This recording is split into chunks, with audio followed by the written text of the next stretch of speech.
Hi guys, welcome back to Truth Talk. Today's topic is authenticity, and the topic actually came from a conversation I had with a group of friends last week.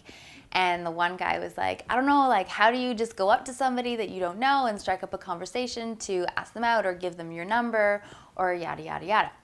And so of course we all joked around of possible things, what to do, what not to do when asking somebody out.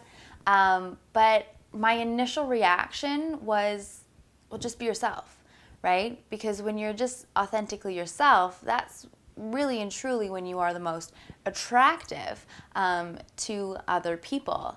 I know sometimes that's easier said than done. I'm sometimes the kind of person that when I get around a guy that I'm attracted to or that I may like, I sometimes feel like my personality just jumps right out of my body and runs as far away as possible, which of course is not helpful and doesn't do anything at all. So it's a journey and there's work in it. I was listening to a Gabrielle Bernstein lecture this week on fearless relationships, and she said something, and it stuck with me, and I just thought it was so beautiful. She said, approach your romantic relationships as if you were approaching your friendship. So when you're going out on a date, just pretend you're going out with your best friend, because that's when you're going to be your most attractive. It's those little things that make us weird or strange or fun or whatever. Those are the things that make us most attractive. There was this guy who asked me out this summer, gave me his number, and there was a sweetness to him, and there was a shyness to him, and that's what attracted me to him. He didn't come to the table with this big game or this big idea of what it is that he had to do to ask me out. And I called the number, and we ended up going out because he was truthful and authentic to himself.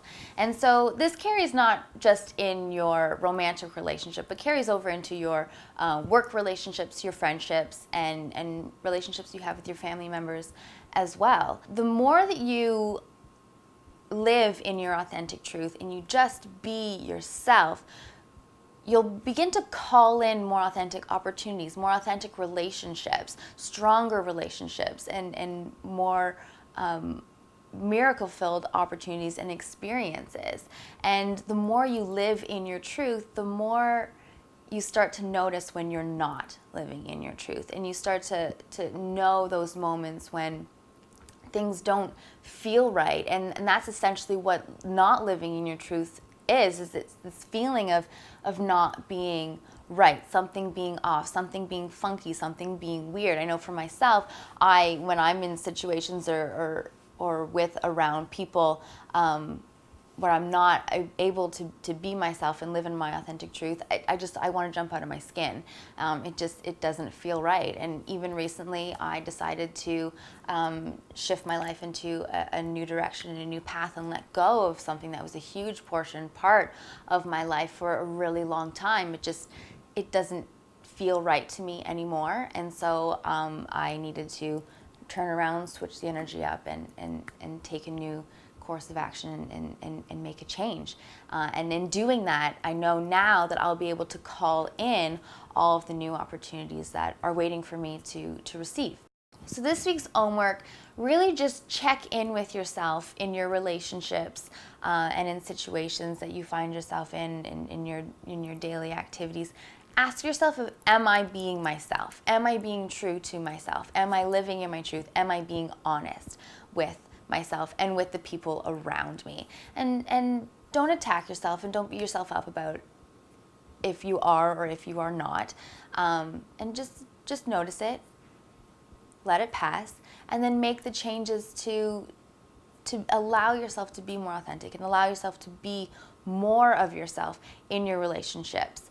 A Course in Miracles says that only love and fear are real, and that fear is nothing more than false evidence appearing real. And really, fear is just our ego telling us that we are not good enough. And so in those moments when we're not being ourselves, that's our ego not allowing us to be ourselves, and our ego telling us that we're not good enough as we are.